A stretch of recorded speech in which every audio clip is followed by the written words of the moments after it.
नमस्कार दोस्तों। आज हम बात करेंगे वृश्चिक लगन के बारे में।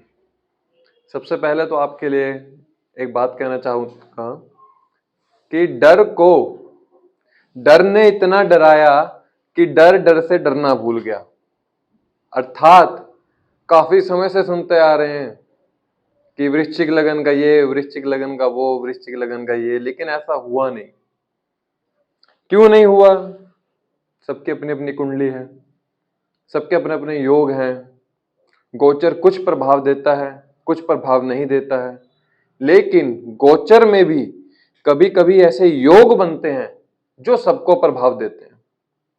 वह योग 2024 के शुरुआत में बनने जा रहा है और वह योग जो है हर वृश्चिक लगन के लिए बहुत अच्छा रहेगा। बात करते हैं पहले इस महीने दिसंबर माह में 2023 के आपके शुक्र की वजह से खर्चे बहुत रहे होंगे। हो सकता है आपको अपना डेली नीड्स के लिए भी आपको किसी से उधार लेना पड़ा हो। साथ में आपकी जो नौकरी व्यवसाय में था उसमें काफी समय से जो अच्छा काम नहीं चल पा रहा था और इस महीने तो उसमें काम चला ही नहीं, साथ में खर्चे सर पर और ज्यादा हो गए थे, क्योंकि शुक्र आपके सप्तम अपनी तुला राशि में 12वें भाव में गोचर कर रहे हैं और सप्तम दृष्टि से कहां देख रहे हैं? 6th हाउस को, और उनकी दूसरी राशि आपके 7th हाउस में है। तो यह चीजें बताती हैं कि इंसान के लिए ये जो एक महीने का समय था ये काफी कष्टकारी रहा होगा। धन को ना जोड़ पाना, नौकरी प्रॉब्लम, व्यवसाय में प्रॉब्लम, डेली नीड्स को पूरा करने के लिए प्रॉब्लम, अपने पार्टनर के साथ ना बन पाना, ये सब चीजें सिर्फ एक ग्रह की वजह से थी। लेकिन जो मैं अब बात करने जा रहा हूं वह एक योग को दर्शाता है। वह योग जो है 25 दिसंबर को मंगल आपके धनु राशि में गोचर कर जाएंगे, आपके दूसरे भाव में, धनेश में, गुरु की राशि में। साथ में मंगल जो नक्षत्र परिवर्तन करेंगे वह होगा मूला नक्षत्र, जो कि केतु का नक्षत्र है। वहीं पर गुरु जो कि मंगल की राशि में पहले से ही विराजमान है, वह भी अश्विनी नक्षत्र में गोचर कर रहे हैं, जिसके स्वामी केतु हैं। और केतु खुद कहां बैठे हैं? लाभ के स्थान में बैठे हैं। दूसरी चीज, पहला तो यह राशि परिवर्तन योग, दूसरा एक ही ट्राइन में अर्थात 2, 6, 10 कर्म त्रिकोण के ट्राइन में दो ग्रहों का राशि परिवर्तन करना और एक ही नक्षत्र में गोचर करना, यह सबसे अच्छी बात है। कहीं ना कहीं आपको यह धन लाभ, कर्ज से मुक्ति और आपके प्रोफेशन को अपलिफ्टमेंट देगा। साथ में जो डर आपको बना हुआ था धन को लेकर, आपकी नौकरी को लेकर, आपके प्रोफेशन को लेकर, उस डर को खत्म करेगा। क्यों? क्योंकि यह कौन सा भाव है? त्रिषिणाया भाव है। त्रिषिणाया भाव का स्वामी धनेश में बैठकर राशि परिवर्तन कर ले तो इंसान अपने डर से ही डरना भूल जाता है। इसीलिए मैंने पहली लाइन बोली थी कि डर ने डर को इतना डराया कि वो डर से डरना भूल गया। यह योग आपके लिए बहुत अच्छा है। जो लोग प्रॉपर्टी संबंधित कार्य करते हैं, मैकेनिकल फील्ड में हैं, इलेक्ट्रिकल फील्ड में वास्तु का कार्य करते हैं, बहुत अच्छा रहेगा उनका। साथ में राहु आपके नवम दृष्टि से लग्नेश को देख रहे हैं, लगन को देख रहे हैं, और जो स्वयं लग्नेश है वह चौथी दृष्टि से आपके पंचम भाव को देख रहे हैं, जिसमें राहु स्थित है। अर्थात यह समय आपकी बुद्धि को बढ़ाने का है, अपनी बुद्धि को ज्ञानवान करने का है और आप अपने आप को, अपनी फिजिकल हेल्थ पर ध्यान देने का है। जितना अपने आप को एक महीना फिजिकली फिट रखोगे उतना धन बढ़ता जाएगा, धन संचय होता जाएगा। धन को लेकर थोड़ी सी इनसिक्योरिटी रहेगी, लेकिन धन बढ़ने का अवसर भी यही है और बढ़ाने का अवसर भी यही है। गुरु जिस भाव में बैठते हैं उस भाव को कमजोर करते हैं। दिए के नीचे हमेशा अंधेरा होता है, चारों तरफ उजाला होता है। ऐसे ही गुरु जब आपके छठे भाव में गोचर कर रहे हैं, उस भाव को कमजोर करेंगे। हो सकता है धन या कर्ज की वजह से आपके शत्रु हो जाएं, नौकरी में आपके शत्रु उत्पन्न हो जाएं, और नौकरी ना मिल पाना, नौकरी मिल भी जाए तो उसमें आपको कितनी तरह की अटकलें आना। लेकिन गुरु की अच्छी बात यह है, जिस भाव को देखेंगे उस भाव को अच्छा फल देते हैं। पंचम दृष्टि से आपके 10th हाउस को देख रहे हैं, अर्थात आपके बच्चों के लिए प्रोफेशन बहुत अच्छा होगा इस समय, प्रोफेशन का समय। दूसरा, अगर आप एजुकेशन रिलेटेड किसी कार्य में हैं तो वह अच्छा होगा आपके लिए। साथ में पंचम दृष्टि से 10वें भाव को देखना यह बताता है कि इस समय आप जितना अपने आप को एजुकेट करेंगे उतना आपका प्रोफेशन अच्छा होगा। और नवम दृष्टि से आपके धन भाव को देख रहे हैं।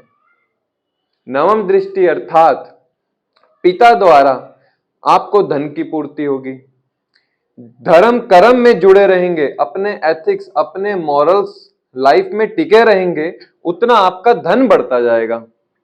धार्मिक यात्राएं जितनी करेंगे उतना आपका धन बढ़ेगा। अपनी फैमिली के साथ जितना बनाकर रखेंगे उतना धन संचय होता जाएगा।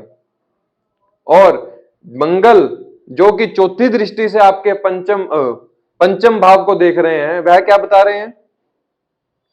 चौथी दृष्टि पंचम भाव, अर्थात यह समय अच्छा है अपने बच्चों के नाम पे प्रॉपर्टी लेने का। यह समय अच्छा है अपने आप को एजुकेट करने का। सप्तम दृष्टि से 8वें भाव को देख रहे हैं, अर्थात ससुराल द्वारा कोई धन लाभ होना या ससुराल के साथ आपके रिलेशंस को अच्छा बनाना। और अष्टम दृष्टि जो कि शुभ दृष्टि मानी जाती है मंगल की, वह पड़ रही है 9वें भाव पर। वह भी कहीं ना कहीं आपको यही बता रही है कि जितना इस समय आप धर्म कर्म के कार्य में साथ अपने आप को धर्म में जोड़कर रखेंगे, धर्म की यात्राएं करेंगे, उतना आपका भाग्य आपको साथ देगा और आपके धन को बढ़ाने की पूरी कोशिश करेगा। साथ में आपके शनि जो कि चौथे भाव में ही गोचर कर रहे हैं और तीसरे भाव में उनकी अपनी ही राशि है, यह यहां पर यह बताती है आपको कि कुछ समय आपको आपके प्रॉपर्टी के कार्य में अटकने देखने को मिलेंगी, लेकिन ये शनि जाते जाते आपका प्रॉपर्टी का काम पूरा करके जाएंगे। त्रिषणाया भाव का स्वामी केंद्र में अगर बैठ जाए तो शुरू में कुछ अटकने पैदा करता है कार्य में, लेकिन जाने से पहले वह कार्य को पूर्ण करके जाता ही जाता है। तीसरी दृष्टि से कहां देख रहे हैं? 1 2 3 छठे भाव को केंद्र का स्वामी त्रिषणाया भाव को देख रहा है, अर्थात ये समय आपको अपनी नौकरी, कर्ज, शत्रु, इन सब को लेकर थोड़े एफर्ट्स डालने पड़ेंगे। ये काम इतनी आसानी से होगा नहीं, इसमें एफर्ट्स को डालना पड़ेगा आपको, तभी यह कार्य होगा। क्योंकि शनि क्या है? शनि कर्म कारक है। शनि जिस भाव में बैठते हैं और जिस भाव से बैठकर अपनी दृष्टि जिस भाव में डालते हैं, उस भाव के लिए आपको प्रेरित करते हैं कि कर्म करना पड़ेगा। वे हमारे गुरु, टीचर की तरह कार्य करते हैं, क्योंकि जब तक लाइफ में हर्डल्स नहीं आएंगे तो आप अपने आप को उठा नहीं पाओगे। तीसरे भाव में अगर आपके छठे भाव में अगर तीसरी दृष्टि आ रही है तो कहीं ना कहीं शनि आपको यह बता रहे हैं कि इस भाव से जुड़ा आपको थोड़ा सा एफर्ट्स लगाने पड़ेंगे ही पड़ेंगे। साथ में सप्तम दृष्टि से कहां देख रहे हैं? अपने व्यवसाय को। आपके व्यवसाय में पार्टनरशिप में बिजनेस करते हैं तो अपने पार्टनर के साथ एक अच्छा व्यवहार रखना होगा। पार्टनर के प्रति गलत व्यवहार आपके व्यवसाय को खराब करेगा। वही आपके चाहे स्पाउस हो चाहे आपके बिजनेस पार्टनर हो, दोनों के साथ व्यवहार अच्छा रखना पड़ेगा। सप्तम दृष्टि से कहां देख रहे हैं? आपके लगन को। 10वीं दृष्टि से लगन को देख रहे हैं, अर्थात जो कर्म करोगे ना इस समय, उस कर्म का फल अभी मिल जाएगा। 10वीं दृष्टि क्या है? कर्म की है, कर्म के फलों की है। जो भी इस समय कर्म करोगे उसके फल सिर्फ आप ही को मिलेंगे। अगर कर्म खराब होते जाएंगे तो हेल्थ खराब होती जाएगी। कर्म अच्छे होते रहेंगे, दुआएं कमाओगे अगर, तो आपको बढ़ाकर रखेगा, वो ऊपर टॉप पे रखेगा। केंद्र का स्वामी त्रिकोण के भाव को देख ले, क्योंकि ये 1 5 9 त्रिकोण भाव भी है। या तो इंसान को उजाड़ ही देता है या फिर इंसान को बना ही देता है। उजड़ना और बनना ये सिर्फ आपके हाथ में है। कर्म को अच्छे रखोगे तो पहला भाव सही रहेगा। पहला भाव मस्तिष्क का होता है, आपकी हेल्थ का होता है। इसलिए अपने आप को अच्छे कर्मों में रखना है, दूसरों का अनिष्ट नहीं करना है। लगन आपका फर्स्ट भाव बिल्कुल अच्छा रहेगा। ओवरऑल जो 2024 का पहला महीना रहेगा वह बहुत अच्छा रहेगा। इसे हम कहेंगे शुरुआत बहुत अच्छी हो रही है, अंत तक आपको लेकर जाना है इसको। तब तक के लिए धन्यवाद। जय श्री राम।